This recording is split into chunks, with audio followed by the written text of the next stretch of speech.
안녕하세요. 절대급TV의 명품 PD 한PD입니다. 자, 오늘 이 시간은 그 많은 또 구독자들이 요청한 것도 있고, 그 다음에 요즘 세종시의 분위기가 좀 심상치 않아요. 자, 세종시의 최근에 돌아가는 상황 제가 정확히 설명을 해드리겠습니다. 저는 세종시에 살고 있고, 저희 와이프가 부동산 하고 있고, 저도 나가서 가끔 도와주고 있고, 세종시가 돌아가는 분위기를 너무나 잘 알고 있죠. 너무나 잘 알고 있고, 그리고 제 블로그에도 한 몇 달 전부터 계속 돌아가는 상황에 대해서 글을 올려드렸어요.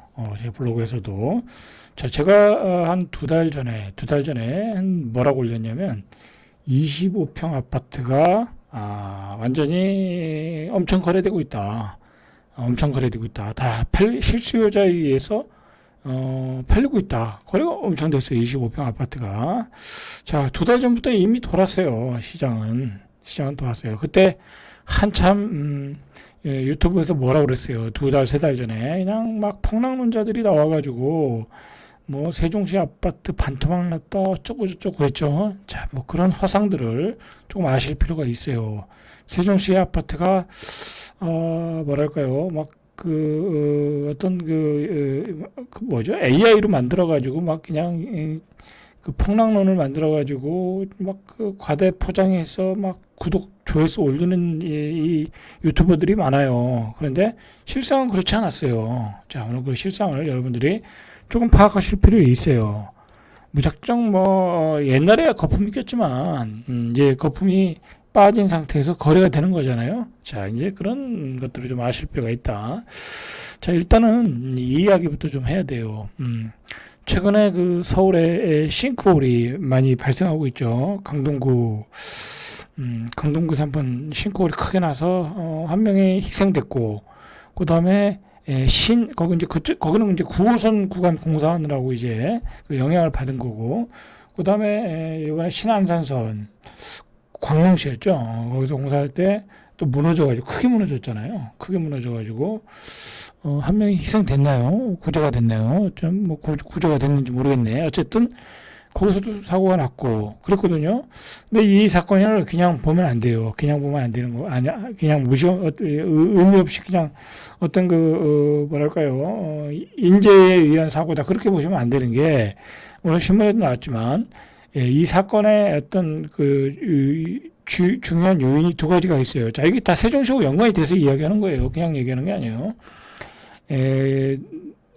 일단은 첫 번째는 이제 그 밑에 구간에서 지하철 공사를 하고 있는 거죠. 그게 첫 번째 원인이고, 거기서 이제 약간 부실한 이유가 있었고, 예를 들어 이제 그 신안산선 같은 경우에 기둥을 더 이렇게 튼튼하게 공사를 했어야 되는데, 그 기둥이 균일이 간 거죠. 자, 두 번째로는 뭐냐면, 이제 전문가들 한 얘기예요. 제가 한 얘기 아니에요. 서울이 수도관을 대규모로 다 이렇게 전체적으로 설치한 지 30년이 넘었다는 거야. 30년. 자, 30년이 넘으면요, 수도관이 노후가 돼요. 말 그대로 그냥, 빵꾸가 나는 거예요. 녹슬어서 빵꾸가 나. 그러면 물이 새겠죠? 어딘가에서 물이 새요. 그러면은, 그게 어떻게 되냐면, 공간을 만들어 버려요. 물이 새면은 흙이 액상화가 돼가지고, 이 지면을 받치고 있던 흙이 무너져 버려요. 밑으로. 밑으로, 이게 흐물흐물 돼가지고, 액상화 현상이라고 그러거든요. 자, 그런 현상이 나오는 거예요. 안 그래도 밑에서 지하철 파고 구멍 뚫어서 흙들이 밑으로 쏠렸는데 물들이 빠져나갈 거고, 그죠? 위에 받쳐줬던 물들이 빠져나가고 흙들이 빠져나가고, 노후 수도관에서 누수되는 걸로 액상화되고. 자, 이렇게 서울이 뭐랄까요? 우리 해방 이후에 많은 인구가 몰려들었고, 그죠? 많은 인구가 몰려들었고, 많은 공사가 이루어졌고, 많은 지하철 공사가 이루어진 거예요. 자, 이제는 서울이 이제 한계에 부딪힌 거예요. 서울이 한계에 부딪힌 거예요. 이건 사실상 서울이 한계에 부딪혔다라고 보시면 되는 거예요. 너무 많은 인구가 몰려 살고, 거기에 너무 많은 개발을 하다 보니까 이 자연이 가지고 있는 한계의 임계점을 벗어나 버린 거예요. 그런 현상들이 좀 일어나고 있다라는 거예요. 자, 이게 왜 이 얘기를 하냐면, 이제 이게 이제 서울의 이제 뭐랄까요, 개발을 좀 제한하고, 그죠? 제한하고, 인구의 유입을 좀 막고, 전체적으로 이제 지역균형 발전이 필요한 시점이 아닌가, 뭐 그런 의미에서 제가 한번 서론에서 말씀을 드렸고요. 서론에서 말씀드렸고, 그리고 이제 뭐랄까요? 이제 서울은 앞으로도 개발할 게 너무 무궁무진해요. 왜냐하면 앞으로 재건축, 재개발 얼마나 많은 개발이 많고 얼마나 많은 개발 계획들이 있어요. 뭐 지하를 뚫어가지고 뭐 저기 어디죠? 그 예를 들어 인천 그 고속도로인가요? 거기도 이제 지하화 시킨다고 그러죠. 그다음에 저기 강남대로 저기 한남동에서 저기 톨게이트에서 한남대로까지 가는 구간도 지하화 한다고 그랬잖아요. 그래서 지상에다가 뭐 공원을 짓고 뭐 그런다고 그랬잖아요. 그런 게 다 지하 개발이잖아요. 뭐 강남은 또 마찬가지고. 자, 그런 개발이 아직도 많아요. 그러니까 이거 이런 그 싱크홀 현상 때문에 이제 그런 개발들로 인해서 이런 싱크홀 현상이 더 일어날 수 있다라는 거죠. 자, 그런 시점에서, 이제, 정치인들도 이제 서울은 조금 뭐랄까요. 서울에서 더 인구 밀도를 높이는 것은 한계에 이르렀다는 걸 자각을 하겠죠. 이런 사건을 통해서 다 자각을 하는 거예요. 자, 그래서, 여야가 특히 이제 야당에서 이제 이런 얘기가 많이 나왔지만 세종시에 행정수도 특별법을 만들어서 행정수도로 옮겨야 되지 않겠냐. 이제 개헌을 해서 옮기든지 법을 만들어서 옮기든지 자 그런 얘기가 이제 이재명 대표도 나왔고 뭐 김경수도 나왔고 뭐 누구죠? 그다음에 이준석도 나왔고 그다음에 예전에 한동훈도 나왔고 뭐 그거에 대해서는 대부분 여야가 서로 이렇게 컨센서스가 이루어졌어요. 뭐 그래가지고 이제 실질적으로 국회도 이전하겠다라는 얘기가 저기 윤석열 정부 때 나온 얘기고 거기까지 나온 얘기고 이제 윤석열 대통령 전 대통령이죠. 이제 이 양반이 이제 파면되고 나서 그 다음에 나온 얘기가 뭐예요? 이제, 이 대통령 집무실을 어디로 정할까? 이제 그 얘기가 나오면서 세종도 후보가 된 거죠. 뭐 용산을 그대로 쓴다는 얘기는 뭐 이제 아무 후보도 그런 얘기는 안 하고, 뭐 심지어는 지금 여당의 후보들, 뭐 뭐 홍준표 후보도 청와대로 돌아가야 된다. 안철수도 청와대로 돌아가야 된다. 그 다음에 야당의 후보들은 뭐 아직 확정된 이야기는 안 하고 그렇다고 지금 뭐 세종으로 가야 된다는 얘기도 있지만 실질적으로 여러분들 세종으로 오기가 쉽지가 않아요. 대통령 집무실이. 예. 아니 생각해 보세요. 이재명 예를 들어서 이 야당의 후보가 대통령이 됐어. 야당의 대표는 뭐 어쨌든 이재명이잖아요. 지금 현재로 봐서는 여당의 후보가 대통령 되면 안 내려올 거고 그건 뭐 말할 필요 없으니까. 근데 야당의 후보 이재명 대표가 됐어. 그런데 세종의 집무실을 뭐 만드는 것도 시간이 걸리고 물론 이제 그 청사 제2청사가 있거든요. 제2청사가 있어요. 세종에. 거기에 국무총리실이 있다고 그러더라고요. 그걸 쓰면 되긴 해요. 그런데 중요한 거는 대한민국의 어쨌든 대통령이 아무런 준비 없이 세종에서 내려온다는 게 쉽지가 않잖아요. 여기 또 그 주거도 있어야 되고 그리고 대통령이 내려온다는 건 다 내려와야 되는 거예요. 국회가 내려오는 것보다 더 규모가 큰 거예요. 어떻게 보면 말 그대로 비서도 다 내려야 되고 뭐 그 대사관들도 매일 여기 와야 되고 이게 그렇게 간단한 일이 아니에요, 여러분들. 국회가 내려오는 거는 가능하거든요. 가능해요. 그거는 여기 세종시에 국회를 짓기만 하면 그건 충분히 가능한 얘기예요. 그러나 대통령이 내려오는 것은 모든 게 다 갖춰져야 돼요. 갖춰져야 돼. 뭐 예를 들어 방송국도 내려와야 되고요. 그죠? 아니 뭐 대통령만 내려오면 뭐예요? 방송국이 내려와야지. 그죠? 그리고 그 주변에 그 모든 시설이 다 내려와야 되는 거예요. 뭐 국방부도 내려와야 되고 그렇게 간단한 일이 아니다. 그러니까 여러분들 이 대통령 집무실이 내려온다는 것은 불가능한 얘기예요. 이재명 대표 가 된다고 해도 누가 되든 그건 불가능한 얘기야. 근데 지금 나오는 얘기는 뭐냐면 그거예요. 만약에 이제 이재명 대표가 된다 또는 뭐 여당의 대표가 된다. 자 그러면 행정수도 특별법을 만들겠다. 그리고 경우에 따라 개헌을 하겠다. 그 개헌 내용에 대통령 직무실도 세종으로 정하겠다. 그리고 추후에 그것을 짓겠다. 그리고 짓고 난 다음에 내려겠다. 그거잖아요. 그것 때문에 지금 그 기대감으로 매물들이 다 들어갔어요. 여러분들. 세종시의 매물들이 다 들어갔어요. 지금 매매할 게 없어요. 거래 조금 저가 매물 거래 조금 되다가 저가 매물 되다가 이제 호가를 높였을 거 아니에요. 호가를 높였을 거 아니에요.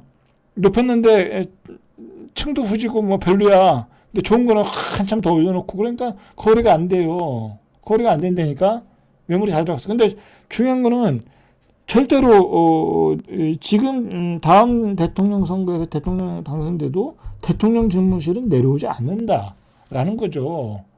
그게 여러 가지 이 상황을 보면 내려올 수가 없어요. 이게 국가 원수라는 거는 말 그대로 최고의 통치권자인데 그 내려오려면 뭐가 다 준비가 돼 있어야죠. 아무것도 준비가 안 되는데 어떻게 내려와요?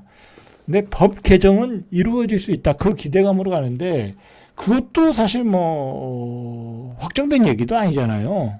그죠? 확정된 얘기도 아니고 그것도 예를 들어서 지금은 뭐 선거철이니까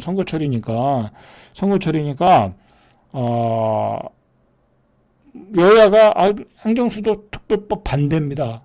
그럴 수가 없어요. 여당도 그럴 수가 없는 거예요 지금. 그렇게 하면 여기 뭐 표가 뭐 그 반대하는 당에 표가 가겠습니까? 이 충청도의 표가 가겠습니까? 지방의 표가 가겠습니까? 안 그래도 지금 지역균형 발전이 최고의 이슈인데 왜 못 가는 거예요? 못 가는 거야. 그러니까 지금은 다 찬성한다. 그런 분위기예요. 물론 뭐 홍준표는 뭐 어떻게 나올지 모르겠는데 중요한 거는 그런 거예요. 중요한 건 그러다. 근데 그러나 나중에 이제 예를 들어 야당이 당선이 됐다. 지금 뭐 가장 유력한 후보니까 어쨌든 그 양반이 당선이 됐다. 그러면 그 양반이 추진한다. 그러면 이 여당이 지금의 여당이 또 찬성을 해줘야 되는 부분도 있죠. 왜냐하면 서로가 합의를 해야 되는 거지. 일방적으로 하는 건 또 의미가 별로 없어요. 아무리 지금의 야당이 국회 의수가 많더라도 왜냐하면 어떤 여야 합의하에 이루어져야지 지역 간의 마찰이 없는 거예요. 자 그런 상황이다. 자 그런 상황에서 지금 벌어졌기 때문에 뭐 확실한 건 아니다. 이렇게 예전에도 뭐 국회가 내려온다고 해서 그때 완전히 거품이 생겼잖아요. 거품이 빠졌잖아요. 자 그런 문제가 지금 있다. 자 그리고 지금 우리나라의 문제를 딱 뽑아보면요. 저출산 고령화가 일단 첫 번째 문제고요. 애를 안 낳는 거.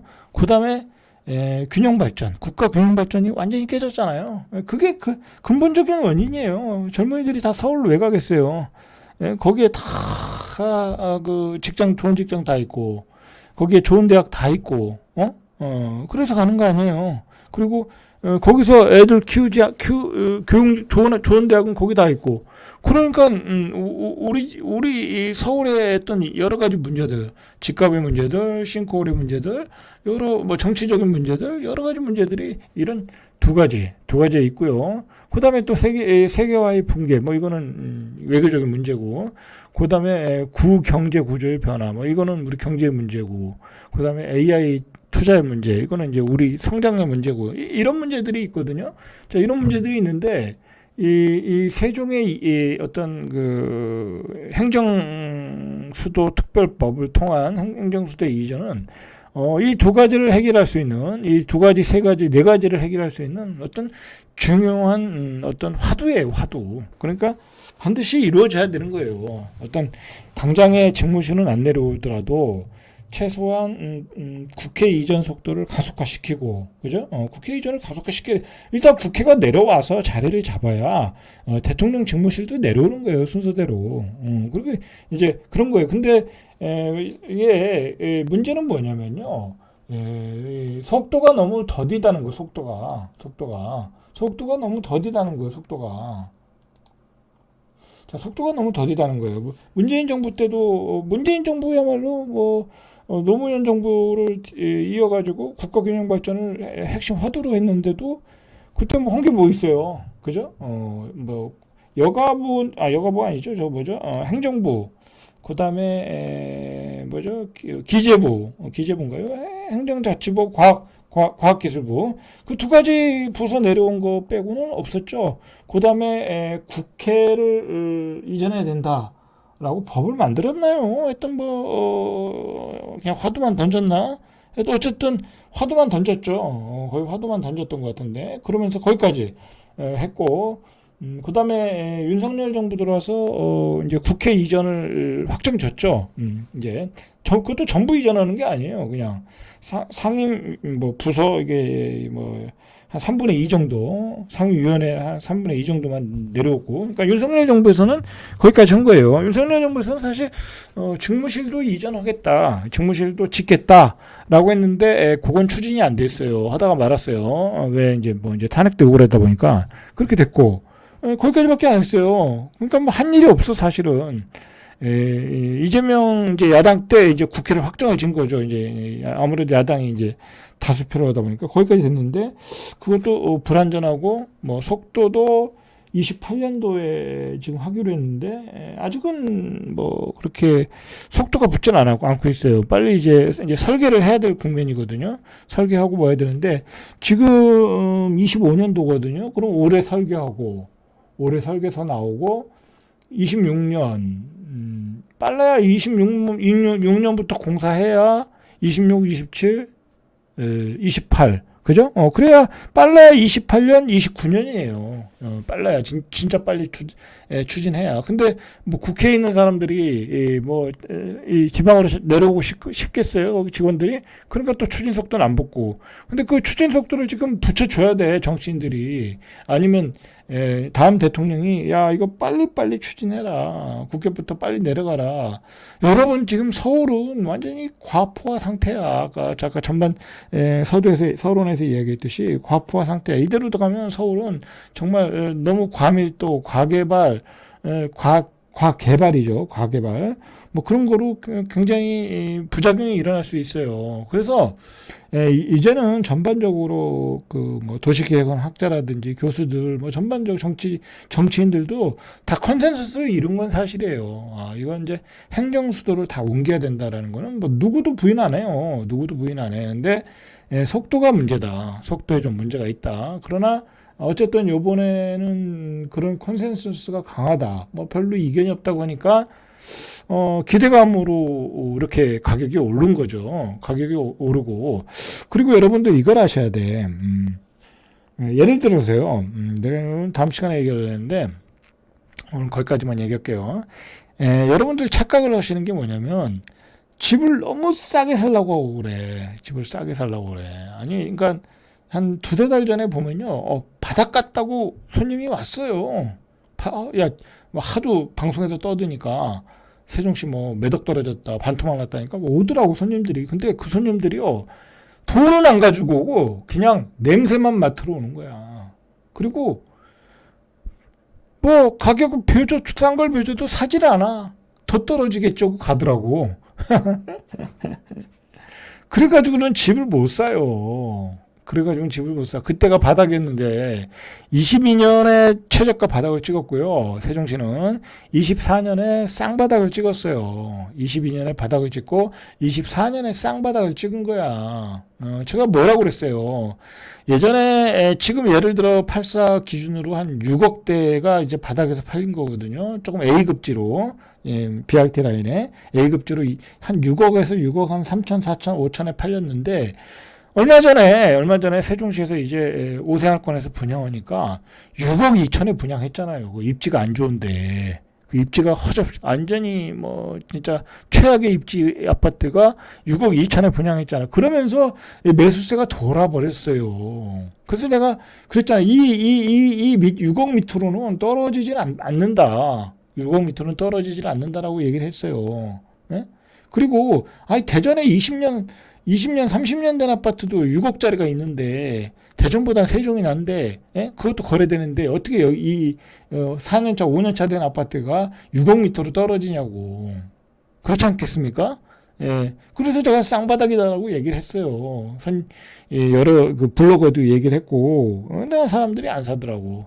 그리고 여러분들 착각을 하시면 안 되는 게, 예를 들어요, 한 1000가구 되는데, 1000가구 아파트가 있어요. 세종시 예를 들어. 그러면 거기서 매물이 몇 개나 있을 것 같아요. 그 시장이 안 좋을 때. 시장이 안 좋을 때. 여러분, 매물이 15개도 안 돼요. 그게 아주 시장이 안 좋을 때. 지금은 매물이 없죠. 아주 시장이 안 좋을 때 매물이 15개도 안 돼요. 근데 그 15개 중에 한 5개는요. 쫙 팔리지도 않는 고가에 올려놓는 좀 뭐라 그럴까요? 그냥 내놓는 매물이에요. 팔 생각이 없는 매물이에요. 그냥 가격 올리려고. 그리고 그 중에 5개는 시세보다 비싼 매물이에요. 그리고 그 중에 5개, 마지막 5개는 그래도 거래될 만한 가격이에요. 그러면 근데 그거를 안 사는 거예요, 사람들이. 그걸 안 사는 거예요. 그 시세 바닥에 있는 5개를 안 사더라고. 그러면 그 5개가 나가면 또 5개가 들어와요. 팔리면. 이제 그런 식으로 거래가 되는 거예요. 싼 게 거래가 되면, 이 정도는 거래가 되네 하고 또 슬그머니 가격들이 또 나와요. 그럼 한 5개 팔리면 또 5개가 나오고, 그 위에 가격들은 항상 고점에 놔두고, 실제로는 그 거래되는 그 매물대에 있는 숫자는 한 5개밖에 안 된다는 거야. 근데 어느 순간 거래가 뭐 세종시 뭐 행정수도 특별법이다 뭐다 가지고 거래가 싹 돼. 그럼 그 다음에 안 나와요. 그리고 그 위에 있는 매물들은 호가를 올리거나 그냥 빼버려요. 매물을 걷어가 버려요. 왜냐면 자꾸 급한 사람만 내놓는 거잖아요. 거래가 안 되니까 급한 사람만 거래되는데, 보니까 거래가, 잘 되고, 뭐, 가격이 올라갈 것 같아. 급한 사람도 더 늦출 수가 있잖아요. 그렇게 되면. 그런 시장이었던 거예요, 여러분들. 그러니까, 뭐, 열심히 유튜브 보고, 그냥 폭락론자들이 그냥 폭락한다고 외치니까, 끝이 없이 폭락할 것 같지만 그렇지 않았다는 거예요. 실제적으로는. 22년, 24년 쌍바닥 찍고, 가격은 이미 턴어라운드 하고 있었어요. 그러면 그게 이미 25평 아파트에서 엄청난 거래량으로 나타났고요. 다음 주에 이제 제가 내일이나 다시 설명해 드리고요. 그 다음에 25평 거래되니까 32평이 거래되고요. 32평까지 다 거래됐어요. 그러니까 이 38평짜리 아파트는 저가 매물들은 팔리거나 아니면 물건이 들어가 버리고, 그리고 그냥 매매 어느 정도 될 수 있는 가격대는 너무 오래 기다리니까 조금 거래가 지금 되고, 왜냐면 9억 막 그렇게 10억 되는 것들은 또 장이 나쁠 때는 거래가 잘 안 되잖아요. 그러니까 이참에 거래하겠다니까 그런 아파트가 좀 거래가 되고, 자, 그런 분위기다 라는 거죠. 자, 실제로 보면 지난달 세종주택시장 소비 심리자 지수가 121.7로 전월 대비 16.6포인트가 올랐어요. 16.6% 올랐다. 7개월 만에 상승 국면으로 이미 3월 달에 전환했고요. 자, 3월 10일에 첫째 주에 마이너스 0.07, 3월 17일에 마이너스 0.06, 조금씩 하락폭이 줄어들죠. 24일 날 0.04, 마지막 주에 보합까지 찍었던 거예요. 그러면서 3월에 거래량이 2배로 늘었어요. 2배. 3월에 거래량이 746건, 전월에 373건, 2배로 늘었어요. 그렇다는 거죠. 자, 세종시에 관한 이야기는 이게 간단한 이야기가 아니에요. 제가 내일, 모레 계속 걸쳐서 이야기 해드릴게요. 자, 절대값TV의 명품 PD, 한 PD였습니다.